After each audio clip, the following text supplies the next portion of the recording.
Who is the greatest billionaire entrepreneur of all time? You guys get to decide. Today, it's Steve Jobs against Michael Dell.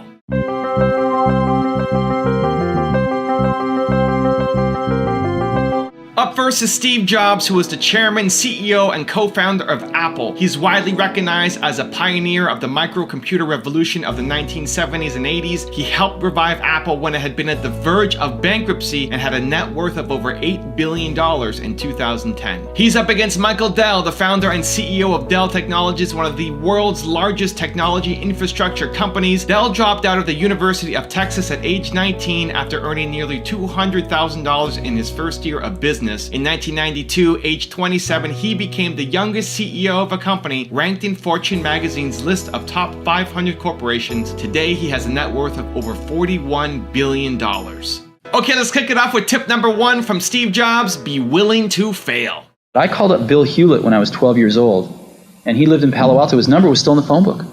And he answered the phone himself. He said, yes? He said, hi, I'm Steve Jobs. I'm 12 years old. I'm a student in high school, and I want to build a frequency counter. And I was wondering if you had any spare parts I could have. And he laughed, and he gave me the spare parts to build this frequency counter, and he gave me a job that summer in Hewlett-Packard, working on the assembly line, putting nuts and bolts together on frequency counters. He got me a job in the place that built them. And I was in heaven. And I've never found anyone who said no or hung up the phone when I called. I just asked. And when people ask me, I try to be as responsive, to pay that debt of gratitude back. Most people never pick up the phone and call. Most people never ask. And that's what separates sometimes the people that do things from the people that just dream about them. You gotta act. And you've got to be willing to fail. You've got to be willing to crash and burn. With people on the phone, with starting a company, with whatever. If you're afraid of failing, you won't get very far. Over to Michael Dell. Tip number one: be resourceful. When I was 16, I got this job working for a newspaper in Houston.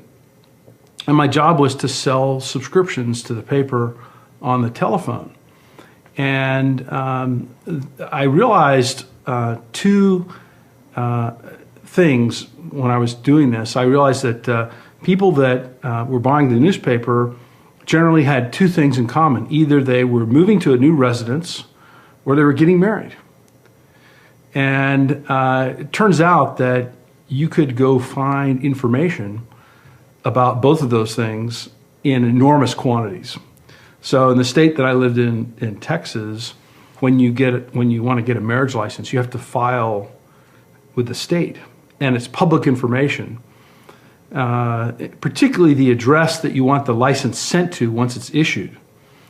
So I hired all my friends and went to every county in the surrounding 16 counties in Houston, captured the addresses of all the people that applied for marriage licenses, and sent them a direct mail offer to offer them the newspaper for a free trial and then a subscription. And ended up making a fair sum of money for a teenager. Back to Steve Jobs: have passion. I'm wondering what would be the single most valuable piece of advice you'd give us to even attempt to create some of the value that you guys have done in both your very impressive companies. People say you have to have a lot of passion for what you're doing, and it's totally true. And the reason is because it's so hard that if you don't, any rational person would give up. It's really hard, and you have to do it over a sustained period of time. So if you don't love it, if you're not having fun doing it and you don't really love it, you're going to give up. And that's what happens to most people, actually. If you really look at the ones that ended up being successful, unquote, in the eyes of society and the ones that didn't, oftentimes it's the ones that are successful loved what they did so they could persevere when it got really tough. And the ones that didn't love it quit because they're sane, right? Who would want to put up with this stuff if you don't love it? So it's a lot of hard work, and it's a lot of worrying constantly.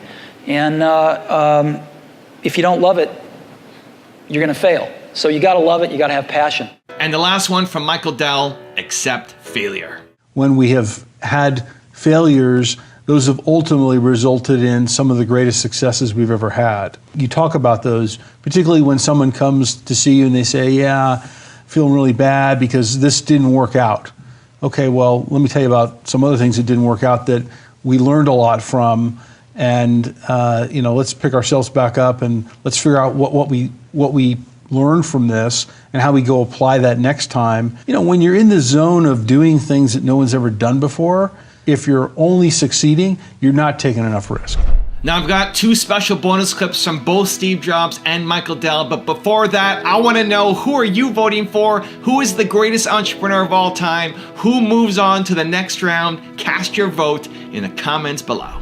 We came up with this software called Next Step, which lets you build apps 5 to 10 times faster than anything anyone's ever seen. And after you build them, they're deployable and usable by mere mortals, because it's really easy to use, this computer.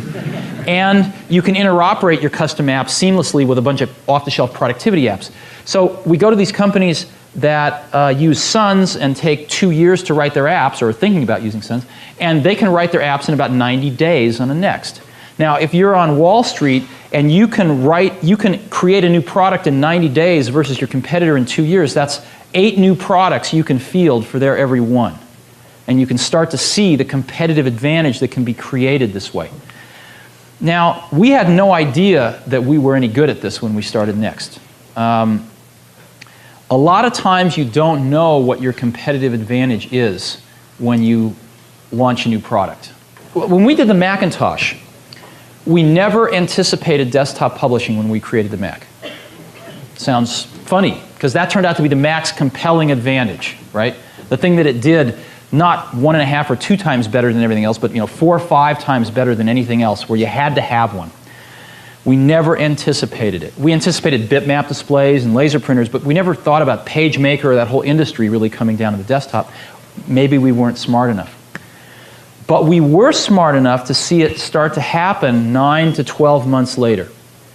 And we changed our entire marketing and business strategy to focus on desktop publishing, and it became the Trojan horse that eventually got the Mac into corporate America, where it could show its owners all the other wonderful things it could do. Likewise, when we created Next Step, this revolutionary object-oriented software that we have, our target customer, coming from the PC world, where shrink-wrapped apps were king, was Lotus and Adobe and WordPerfect and all the shrink-wrapped apps developers. And the purpose was to let them create their apps 5 to 10 times faster, these shrink-wrapped apps. And it worked. We have a ton of shrink-wrapped apps now, best of breed in almost every category. But it wasn't till early in '91, early last year, a little over a year ago, that some really big companies came to us and said, "You don't understand what you've got. The same software that allows Lotus to create their apps 5 to 10 times faster is letting us build our in-house mission-critical apps 5 to 10 times faster. And this is the biggest problem we've had. This is a huge problem for every big company and almost all medium-sized companies, and you have the solution in your hands and you dummies don't even know it." And it took them about 3 months before we finally heard it. And in last summer, we changed our whole sales and marketing strategy around to focus on that, and it's taken off like a rocket. And we grew about 4x last year and probably grow about 2x this year.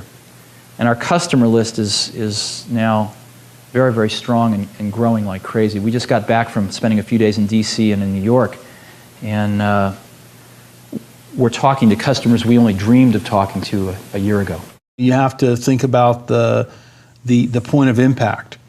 If you're running a business with 100 people, the point of impact for the leader is very different than if it's 1,000 people or 10,000 or 100,000. And so that's the frame of reference that I've always used, is to say, okay, if I'm leading this organization, what are the things that actually I can do to cause it to be successful? If it's 1,000 people, it's very, very different than it is for me today. So today I'm a lot more focused on strategy, because that's the point of impact on a 110,000 person company. On a 100-person company, you're sort of doing any job in the organization. You're doing every job in the organization, potentially, and that might be okay at that point. And if you want to cast your vote in the Elon Musk versus John Paul DeJoria battle, check out the video right there next to me. I think you'll enjoy it. Continue to believe, and I'll see you there. You actually have a distillation of all the worst problems in the company. There's no point in spending your time on things that are going right.